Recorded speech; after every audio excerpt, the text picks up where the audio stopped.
எல்லாரும் எப்படி இருக்கீங்க? நிறைய பேர் நம்ம சேனல் வந்து சப்ஸ்கிரைப் பண்ண வீடியோ பார்த்துருக்கீங்க. ஸோ சப்ஸ்கிரைப் பண்ணுங்களா மறக்காம சப்ஸ்கிரைப் பண்ணுங்க. நிறைய பேர் நம்ம ஃப்ரைஸ்க்குலாம் என்ன ஃபுட் போடுறீங்கன்னு கேட்டுருந்தீங்க. ஆக்சுவலாக நான் பீட்டா ஃப்ரைஸை பற்றி பேசல. அப்புறம் ப்ரோ பீட்டா ஃபுட்டை காட்டுங்க, நிறைய பேருக்கு டவுட்ஸ் இருக்கும். அதை நான் ஃபுல்லாக கிளியராக சொல்கிறேன். ஆக்சுவலாக நான் பேசுகிறது பார்த்தீங்கன்னா பிளாட்டியோட ஃப்ரைஸ் பற்றி தான். இந்த மாதிரி லைவாக ஃபுட்டு கொடுக்கலாமான்னு கேட்டிங்கன்னா இப்படிலாம் வந்து டேரெக்டாக ஃபீட் பண்ணிட முடியாது. ஆக்சுவலாக வந்து இங்கே 2 விஷயம் நான் சொல்கிறேன். ஒன்று பார்த்தீங்கன்னா எக்லேருந்து ஹேட்ச் ஆகிற குட்டிங்களுக்கு நம்ம இந்த ஃபுட்டெல்லாம் ஃபீட் பண்ணவே முடியாது. அதுக்கு பார்த்தீங்கன்னா நம்ம வந்து லைவ் கல்ச்சர்ஸ் தான் கொடுக்கணும். ஸோ இப்போ நான் பேசுகிற பிளாட்டியோட ஃப்ரைஸ், மாலியோட ஃப்ரைஸ், கப்பியோட ஃப்ரைஸ் எல்லாத்துக்குமே இந்த மாதிரி டைப் நம்ம தான் செட் ஆகும். ஆக்சுவலாக நீங்கள் நார்மல் ஒரு சின்ன பெல்லட்டே வந்து க்ரஷ் பண்ணி போட்டு அந்த குட்டிங்களை க்ரோ பண்ணலாம். நம்ம பின்னாடி தெரியுதா? ஸோ அதுதான் வந்து டேங்க்கில் இருக்கிற ஃப்ரைஸு. ஸோ இதெல்லாம் பார்த்தீங்கன்னா ஒரு 3-4 நாள்லேயே இவ்வளோ பெரிய க்ரோத் இருக்குது. அது காரணம் பார்த்தீங்கன்னா இந்த மாதிரி தான் நான் உங்களுக்கு ஃபீட் பண்ணிட்டு இருக்கேன்.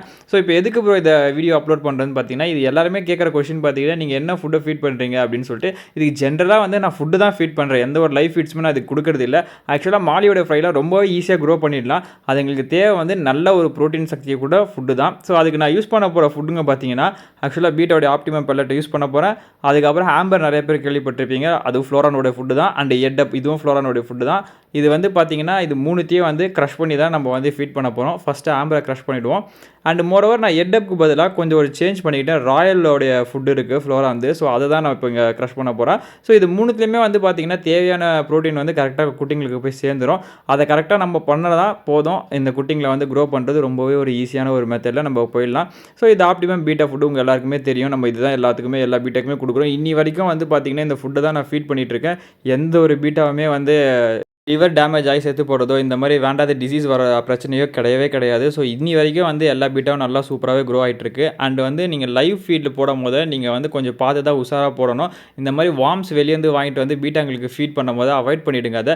ஏன்னா அதனால தான் என்னுடைய நிறைய பீட்டாஸ் வந்து செத்து போயிருக்கு. ஸோ இந்த மாதிரி ஃபுட்டு போடுறதுனால இதுங்களுக்கு எந்த ஒரு பிரச்சனையும் வரப்போகிறது கிடையாது. ஸோ வரவும் வரதில்லை. ஸோ கண்டிப்பாக இதை நீங்கள் ஃபாலோ பண்ணுங்கள். ஸோ இந்த 3 வெரைட்டி ஆஃப் ஃபுட்டை தான் நான் வந்து க்ரஷ் பண்ணி கொடுக்க போகிறேன். இதில் அந்த குட்டிங்களுக்கு தேவையான எல்லா ப்ரோட்டீனும் கரெக்டாக வந்து சேர்ந்துடும். அண்ட் ஒரு பிரச்சனை இருக்குது என்னன்னா, இதை க்ரஷ் பண்ணி நீங்கள் தேவையான அளவு தான் கொடுக்கணும். ஸோ ரொம்ப ஓவராக நீங்கள் போட்டுட்டிங்கன்னா தண்ணியை ஈஸியாக அழுக்காக்கி விட்டுரும். இந்த குட்டிங்களை இந்த டேங்க்கில் வந்து நான் தண்ணி மாற்றாமல் 1 மாதத்துக்கு வச்சு க்ரோ பண்ண போகிறேன். அதுக்கப்புறம் தான் நான் வாட்டர் சேஞ்ச் பண்ண போகிறேன். ஏன்னா இன்கேஸ் எதனா ரொம்ப குட்டியாக இருக்கும்போது இந்த குட்டிங்களாம் வந்து பைப்பில் வரத்துக்கு நிறையவே சான்சஸ் இருக்குது. அந்த மாதிரி விஷயம்லாம் வேணாம். இந்த டேங்க் 1 மாதம் வரைக்கும் தாக்கு பிடிக்கும். ஸோ அதுக்கேற்ற மாதிரி நான் பெல்லட்டை க்ரஷ் பண்ணி போட்டுப்பேன். நான் உங்களுக்கு குட்டிங்களை வந்து ஃபீட் பண்ணிட்டு அப்புறம் காட்டுறேன். ஃபஸ்ட்டு இதை க்ரஷ் பண்ணிவிடுவோம். க்ரஷ் பண்ணுறது ஒன்றும் அவ்வளோ பெரிய விஷயம்லாம் கிடையாது. ஜஸ்ட் ஒரு ஃப்ளாட்டான பொருளை வச்சு நீங்கள் உங்கள் ஸ்ட்ரென்த்தை போட்டாலே வந்து பாதி இது க்ரஷ் ஆகிடும். ஸோ அப்படி க்ரஷ் ஆகலைன்னா நார்மலாக வந்து நீங்கள் ஒரு நல்ல வெயிட்டான ஒரு பொருளை வச்சு 4 தட்டு தட்டுங்க. ஸோ ஓரளவுக்கு க்ரஷ் ஆகிடும். நம்ம ஃபுல்லாக வந்து மிக்சியில் போட்டு அரைக்கிற மாதிரிலாம் பவுடர் ஆக்க முடியாது. அந்த மாதிரி பவுடர் ஆக்கி தான் ஃபீட் பண்ணணும்னு அவசியமும் கிடையாது. ஸோ இந்த அளவில் இருக்கக்கூடாது. ஸோ ரொம்ப வந்து மோசமாக இருக்குது. ஃபஸ்ட் ட்ரையில் சொதப்பிட்டேன். ஸோ கொஞ்ச நேரம் 2-3 ட்ரைக்கு அப்புறம் பார்த்தீங்கன்னா இது இந்த அளவுக்கு க்ரஷ் ஆகிருக்கு.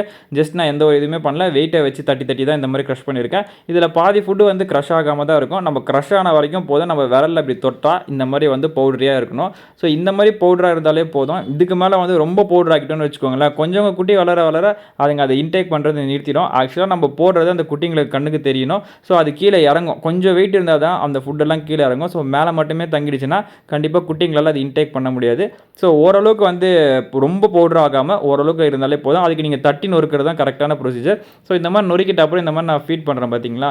ஸோ இதெல்லாம் வந்து எல்லா பக்கமும் தூவி விடுங்க. ஏன்னா குட்டிங்க எல்லா சைடும் சுற்றி இருக்கும். நிறைய குட்டிங்க இருக்குது என்கிட்ட. ஆக்சுவலி இது ஒரே பிளாட்டி லே பண்ண குட்டிங்க தான். கிட்டத்தட்ட ஒரு 100 கிட்ட இருக்கும்னு நினைக்கிறேன். ஒரே பர்த்தில் அவ்வளோ கொடுத்து வச்சுட்டு இருக்கு. அதாவது நம்ம பேக்கெட்லேயே வந்து குட்டிங்களை லே பண்ணிச்சுன்னு சொன்னல, அந்த பிளாட்டி தான் தொட்டியில் விட்ட அப்புறம் இவ்வளோ குட்டிங்களை லே பண்ணிடுச்சு. ஸோ என்ன ரெட்டாக இருக்குன்னு பாருங்கள். இந்த குட்டிங்க எல்லாமே க்ரோ பண்ணால் சூப்பராக இருக்கும் தான் நினைக்கிறேன். ஸோ இந்த குட்டிங்களை நான் எப்படின்னா ஓரளவுக்கு க்ரோ பண்ணி இதுங்களை வச்சு திருப்பி ப்ரீட் பண்ணலான்னு ஒரு பிளான் வச்சுருக்கேன். ஸோ அது எந்த அளவு இருக்குன்னு பார்ப்போம். ஸோ இதை தான் நான் முன்னாடியே சொல்லியிருந்தேன். இப்போ குட்டிங்கெல்லாம் மேலே மட்டும் இல்லாமல் கீழேயும் இருக்கும். ஸோ நிறையா இருக்கிறதுனால நம்ம எல்லா பக்கமே வந்து இதை தூவி விடணும். நல்லா நோட் பண்ண ஒரு விஷயம் என்னென்னா, ரொம்ப பவுடராக இருக்கக்கூடாது. ஸோ என் கையில் எந்த அளவு இருக்குன்னு பாருங்கள். ஸோ இதை நான் ஒரு எக்ஸாம்பிளாக சொல்கிறேன். இப்போ நம்ம இந்த மாதிரி நம்ம போடுறதுனால கொஞ்சம் அதில் வெயிட் இருந்தால் மட்டும்தான் இந்த ஃபுட்டெல்லாம் என்ன பண்ணோம்னா கீழே வரும். இல்லைனா அது மேல் சர்ஃபேஸ்லேயே நின்றுக்கும். எல்லா குட்டிங்களும் மட்டும் மேலே வந்து சாப்பிட போகிறது கிடையாது. பாதி குட்டிங்க கீழேயும் இருக்கும். ஸோ எல்லா இடத்துக்கும் இந்த ஃபுட்டு போகணுன்னா கொஞ்சம் வெயிட்டாக இருக்கணும். ஸோ ரொம்ப பவுடர் ஆக்காதீங்க. ஓரளவுக்கு நல்லா கொஞ்சம் நம்ம தட்டினா போதும். ஸோ அந்த அளவு நிறுத்திக்கோங்க. இப்போ இந்த குட்டிங்க உங்கள் சாப்பிட்றதுனா தெரியுதா? ஸோ எவ்வளோ அழகாக சாப்பிடுது பாருங்கள். ஸோ இந்த மாதிரியே வந்து நீங்கள் நொறுக்கி ஃபீட் பண்ணிங்கன்னா குட்டிங்களுக்கு அது போதுமான ஒரு விஷயமா இருக்கும். கரெக்டான ஃபுட்டு கரெக்டான ஒரு டைமில் கொடுங்க.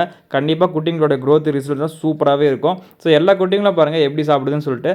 அண்ட் குட்டிங்களாம் வந்து இவ்வளோ பெரிய டேங்க்கில் இருக்கிறதுனால கொஞ்சம் வந்து அதிகமாக இருக்குது குட்டிங்க இந்த டேங்க்குக்கு. அதனால வந்து சண்டை போட்டுக்கோங்க. அதனால நீங்கள் எல்லா கார்னர்ஸ்லையும் போட்டிங்கன்னா குட்டிங்க எந்தெந்த சைடு ஃபுட் இருக்கோ அந்தந்த சைடில் இருக்கிறதுல போய் சாப்பிட்டுக்கும். ஒரே இடத்துல போட்டிங்கன்னா கண்டிப்பாக சண்டை போடுங்க இந்த ஃபுட்டை இன்டேக் பண்ணுறதுக்காக. ஸோ இதுதான் ஓவரால் வியூ. நம்ம டேங்க்கில் பார்த்தீங்கன்னா எல்லா குட்டிங்களும் ஜாலியாக சாப்பிட்டுட்டு இருக்குங்க. ஸோ இந்த வீடியோ உங்களுக்கு பிடிக்கும் நான் நம்புகிறேன். இந்த குட்டிங்களை நம்ம க்ரோ பண்ணிவிட்டு இதோட அப்டேட் நான் அப்பப்போ போட்டுக்கிட்டே இருக்கேன். அதுக்கு நீங்கள் பண்ணக்கூடிய ஒரே விஷயம் நம்ம சேனலை சப்ஸ்கிரைப் பண்ணி வச்சுட்டு நம்ம கூட லாங் டேர்ம் ட்ராவல் பண்ணிங்கன்னா உங்களுக்கு எல்லா விஷயமும் நல்லா புரியும். ஸோ இதை நான் இந்த ஃபுட்டு வந்து இப்போ நான் நொறுக்கி எடுத்திருக்க ஃபுட்டு இதுங்க வந்து ஓரளவுக்கு ஃபுட்டு இன்டேக் பண்ணுற நார்மல் ஃபுட் சைஸ் இன்டேக் பண்ணுற வரைக்கும் போதுமாக தான் இருக்கும். ஸோ இது இந்த கப்பில் ஏர்டைட் கண்டெய்னரில் போட்டு வச்சுக்கிட்டேன். ஸோ இந்த ஃபுட்டே போதும் இவ்வளோ குட்டிங்களை வந்து க்ரோ பண்ணுறதுக்கு. இதில் எக்ஸ்ட்ரா கொஞ்சம் பெருசு பெருசாக தான் இருக்கும். என்ன ப்ரோ இவ்வளோ நொறுக்கிற மாதிரி காட்டினீங்க இதை விட அவ்வளோ இருக்குன்னு கேட்காதீங்க. கண்டிப்பாக வந்து ஃபுல்லாலாம் நம்மளால் நொறுக்க முடியாது. ஸோ அப்படின்னா வந்து க்ரஷரில் தான் போட்டு க்ரஷ் பண்ணணும். ஸோ அது நமக்கு தேவையும் கிடையாது. இந்த அளவு நொறுக்கி இருந்தாலே போதும். கையில் தொட்டால் கொஞ்சோண்டு க்ரம்ஸ் இருக்கணும், அது போதும். ஸோ அதை வந்து நம்ம இது பண்ணிக்கலாம். நீங்கள் இந்த ஃபுட்டை ஸ்டோர் பண்ணி வைக்கிறதுக்கு நல்ல ஏர்டைட் கண்டெய்னர் தான் யூஸ் பண்ணணும். ஏன்னா இந்த ஃபுட்டெல்லாம் நம்த்து போயிடுச்சுன்னா அது குட்டிங்களுக்கு கரெக்டாக இருக்காது. நம்த்து போன ஃபுட்டை குட்டிங்க இன்டேக்கும் பண்ணாது.